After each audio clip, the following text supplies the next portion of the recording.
अध्यक्ष जी में केशव देव मौर्य का बयान। केशव देव मौर्य ने ओपी राजभर को राजनीतिक जोकर कह दिया।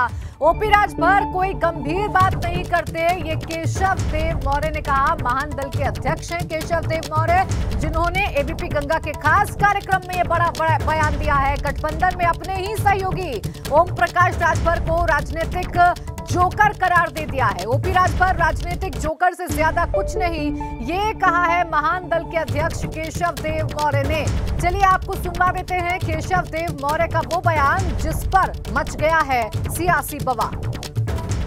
ये आपके साथी ओम प्रकाश राजभर भी हैं इस समय गठबंधन में, वो तो बहुत कुछ बोलते हैं। हमारे गठबंधन में हमारे साथी हैं, इसलिए उन पे कुछ बोलना ठीक नहीं है, लेकिन वो जो बोलते हैं और जो उनका व्यवहार है वो राजनीतिक जोकर से ज्यादा कुछ नहीं है। और चलिए सीधा हम रुख करेंगे लखनऊ का। हमारे ब्यूरो चीफ वीरेश पांडे जुड़ गए हैं ज्यादा जानकारी के साथ इस खबर के मायने को समझाने के लिए। वीरेश, कैसा गठबंधन धर्म है?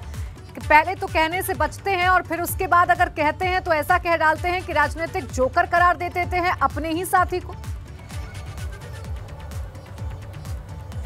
देखिए, गठबंधन के अंदर विभेद के ये बातें होती हैं। अगर गठबंधन हुआ है, गठबंधन के साथ साथ मन का बंधन होता है। यानी जब आप किसी एक फोरम पर, एक प्लेटफॉर्म पर काम कर रहे हैं, अगर किसी के प्रति आपकी आस्था है तो मन से, व्यवहार से, तन से, हर तरीके से आपको समर्पित और समर्पण के भाव से रहना चाहिए। अगर आप पीठ पीछे किसी की आलोचना करेंगे, किसी के प्रति विद्वेष रखेंगे, किसी के प्रति आपके मन में सम्मान नहीं होगा, तो ऐसा गठबंधन लठबंधन बन जाता है। यानी दोनों के बीच में लाठी चलती है और आपसी विभेद एक हद तक आता है तो वो गठबंधन लठबंधन के बाद से टूट कर बिखर जाता है। और ऐसे में केशव देव मौर्य अखिलेश यादव जी के गठबंधन के एक महत्वपूर्ण पार्ट रहे हैं और ओम प्रकाश राजभर भी उनके पार्ट हैं। और जो झांसी और बुंदेलखंड की जो रथ यात्रा अखिलेश यादव जी ने लेकर निकाली थी, उस बस में सवार केशव देव मौर्य भी और उस बस में सवार ओम प्रकाश राजभर भी। तो ऐसा बस कहां जाकर रुकेगा, ये एक बड़ा ही सोचने और देखने और समझने वाली बात होगी।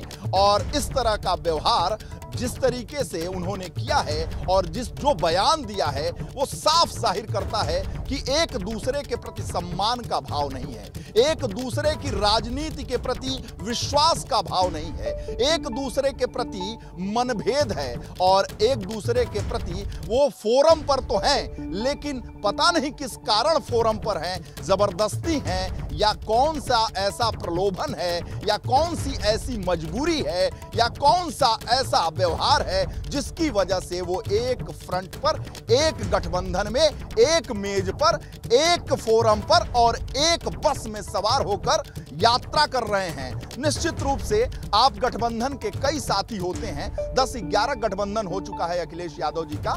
और जो हम बात करें भारतीय जनता पार्टी का, तो उसका भी गठबंधन है। याद करिए यूपीए 1 को, याद करिए यूपीए 2 को, 25-26 गठबंधन के भागीदार थे। एनडीए की जो सरकार अटल जी ने चलाया था, उसमें भी 26-27 भागीदार थे। तो गठबंधन की राजनीति में जो सबसे बड़ी बात होती सही है, कहा आपने। देखिए वीरेश, ये बात तो वाकई में सोच से परे है कि एक ऐसा गठबंधन है जहां पर मन का मिलन तो हो ही नहीं पा रहा है, तो फिर वोटों का मिलन कैसे होगा। अब आगे बढ़ते हैं वीरेश, आप बने रहिए हमारे साथ।